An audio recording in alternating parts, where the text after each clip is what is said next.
Hari pertama pelaksanaan ujian nasional tingkat sekolah menengah atas di Kota Banda Aceh berjalan lancar. Pelaksanaan ujian mendapat pengawalan ketat tak hanya dari pihak pengawas, tapi juga dari aparat kepolisian.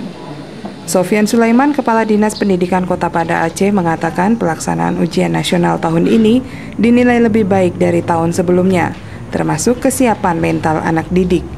Meski beberapa waktu sebelumnya demo tolak ujian nasional marak dilakukan di Kota Banda Aceh, namun situasi ini ternyata tidak memberi pengaruh terhadap keikutsertaan siswa dan siswi sekolah menengah atas di Kota Banda Aceh untuk mengikuti ujian nasional. Oh enggak, saya kira cukup bagus, tidak ada indikasi sampai saat ini berjalan dengan lancar, tidak ada masalah. Untuk pelaksanaan ujian nasional tahun ini tercatat 4.794 siswa yang terdiri dari SMA, Madrasah Aliyah, Sekolah Menengah Kejuruan, dan Sekolah Menengah Atas Luar Biasa menjadi peserta ujian nasional di Kota Banda Aceh.